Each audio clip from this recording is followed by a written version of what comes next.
You're watching a Hanford Communities issue briefing, highlighting important environmental cleanup issues at the U.S. Department of Energy's Hanford site in southeastern Washington, issues affecting citizens of the Pacific Northwest and the nation. The Hanford Communities organization was established in 1994 and is comprised of the communities surrounding the Hanford site, forming one voice to advise the Department of Energy on important transition and cleanup issues.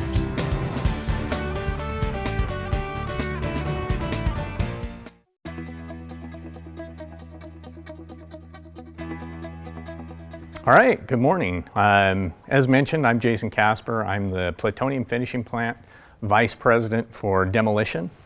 I'll spend a little bit of time talking today about the status of where we're at. It's been an ongoing project for a number of years. It's had its ups and downs, and I'm pleased to be able to talk about where we're at today, which is really in an up. What we're looking at is the facility itself, well demolished. So we're well into the demolition phase. I'll give you a little bit more recent picture here as we get rolling into it. But the plutonium finishing plant played a critical role in Hanford's history, representing the last stop for plutonium production during nearly 40 years of operation at the site.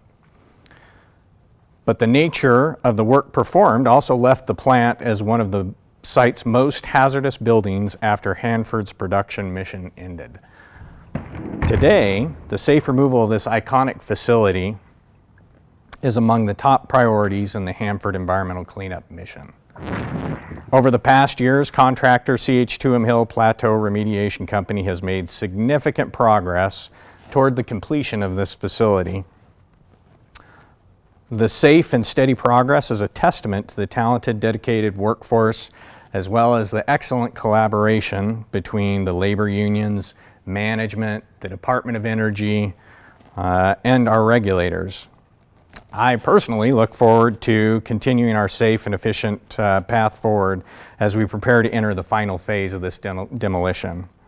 The updates that I'm going to give you today are pretty close to near term, but we also have updates that we perform on the web page. So I encourage you to look at the Hanford web page at the PFP web page specifically on there.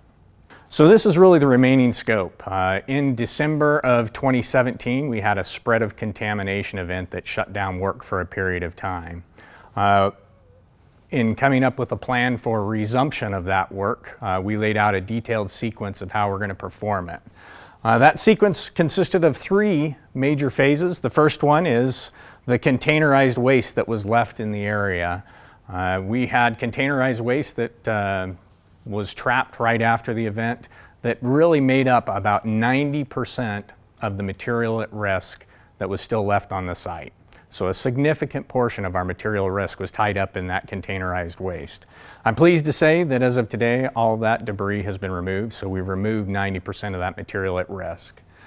The other two high-level phases that we performed, or that we laid out, one was what we called the lower risk demolition, not to belittle the risk that's there. There's a lot of contamination, it's a high-risk job, but we did break it into lower and higher risk demolition.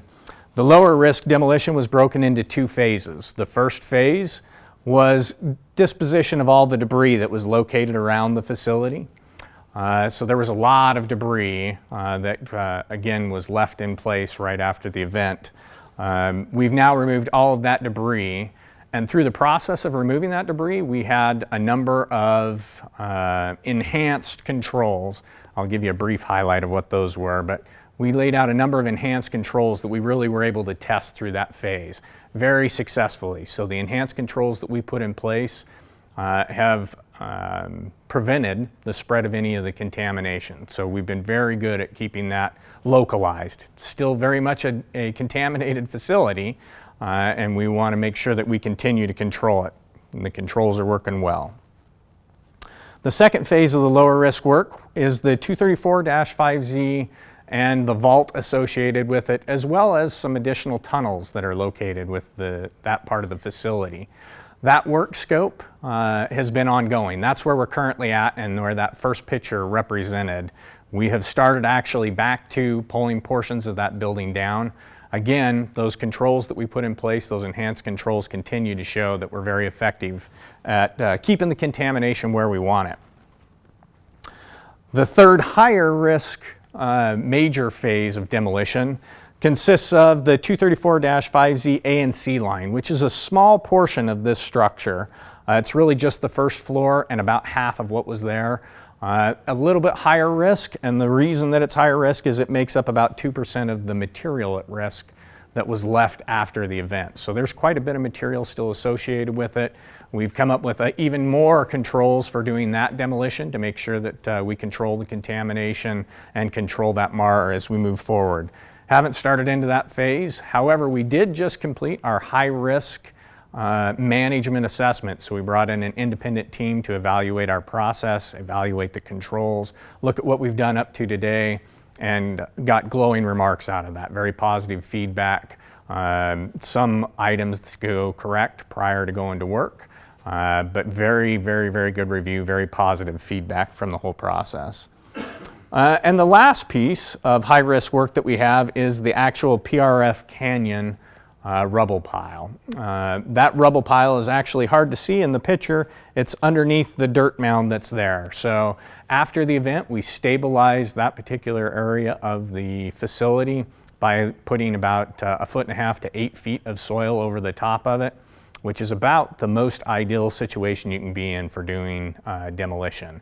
It's very effective for controlling the contamination just by itself. It's working in mud. It's a perfect world for being able to hold the contamination for us.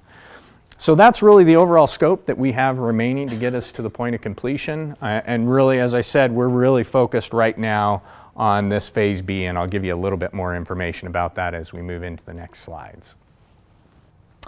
So this is what it looks like. As of July 18th, you can see that there was a lot of debris, this side being the north side of the facility. This was debris that was still in place after the event. All of that's now been cleaned up, this being the north side down here, so the debris's been removed. A good portion of the facility has been removed as well. It's hard to tell in the picture, but there's a conduit line that runs across the roof. You can see it there. That conduit line is right there, so a good portion of the structure's been removed. There was a stairwell on the north side. In 2 places we had stairwells. Both of those stairwells have been removed. And in fact, as of today, we've actually demolished up to this point, clear down to ground. And that A and C line that I mentioned, the higher risk work that we have to perform, it starts right between those 2 doors and heads down to about that point. So we're leaving that bottom portion until we get into the higher risk. But we've started pulling the upper portion of the building and we're to this point now. So making very good progress, slow, steady state. Not trying to rush our way through it, holding the right pace, and it's been very, very effective. When we were developing the process of going back to this, we came up with, I keep talking about enhanced controls. We came up with 9 enhanced controls for doing the demolition. Some of those were very specific to field application, what we wanted to do, i.e. the fixatives that we used to control the contamination, how we did dust suppression, the water, for controlling the contamination, our monitoring and surveillance program to make sure that we weren't having any contamination spreads. Those were the things that we did in the field, as well as some oversight that we included. We did have a couple of other things that we did from enhanced controls that we take credit for. One of the biggest ones was really engaging our workforce, re-engaging the workforce again, and really re-engaging our stakeholders.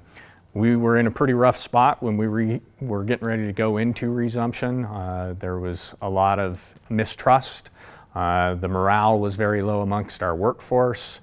We were in kind of a rough spot. I'm very, very, very happy to talk about that now because the reality is the morale is very high. Our relationship with our stakeholders, all the way from the regulators to the Department of Energy, we're in a much better position now. We seem to be working very, very well together. So good place to be. What I'm going to do next is spend a little bit of time going through some videos. We have done several portions of demolition and we put together some quick shots of that, kind of sped up through time. to show you what the demolition is. One of the great things about this video, though, is it does show those enhanced controls as we're going through. So I'll talk to them as we're working our way through the video. This is the first area that we started demolition, which was our vault.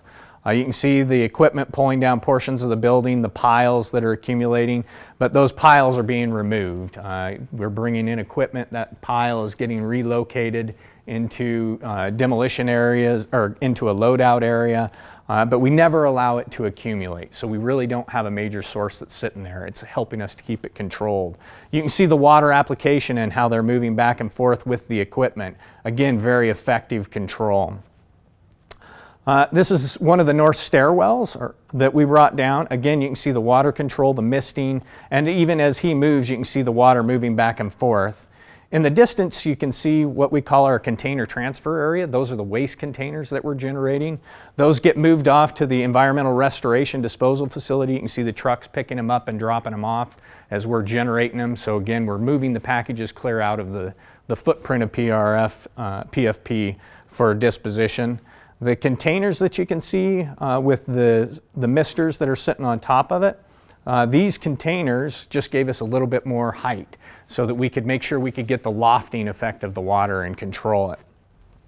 Again, bringing the building down, it's tough to see in this video with the lighting, but the reality is this area, you'll see kind of a white water is what it looks like. It's not an optical illusion. It's actually the fixative that we're applying. And every time that we leave that area, we apply more fixative to make sure that we're controlling that contamination. And all of the surveillance data that the people out here you can see walking around are collecting, we're showing again that as we bring the building down, the contamination that is there is staying right where we want it to be. We're able to clean that up. We're not spreading the contamination. You'll see a lot of people external to the facility walking around. Some of it is our maintenance folks. You can see the buggies. Those are the people that are actually real-time controlling the water. So they're moving the heads of the monitor or the water to make sure that we're putting it in exactly the right spots. We also have our radiological control technicians. We have a lot of radiological control technicians that are pulling samples real time as we're doing the work. We pull in the neighborhood of 300 to 400 samples every day as we're walking around to make sure that the contamination isn't migrating as we're going along, let alone the real-time surveying that they're performing. Really three major maintenance or monitoring processes. We use CAMs, which are a real-time constant air monitor looking for contamination. So that's reading real-time. We have somebody who's watching it full-time. We have cookie sheets, not really for cookies, but sheets that we're looking for contamination to fall on. So we're out constantly monitoring those, looking for any of the contamination migration. And then we have air samplers that are looking for any air particles while we're doing demolition. And the data that we've collected, again, these 300-400 points a day, are showing that we do have contamination, but it is very localized. We're not letting it get out of our footprint, getting back to the point that our tools that we put in place, those controls, those enhanced controls, have been very, very, very effective. So that's the really quick view of where we're at today from a PFP standpoint.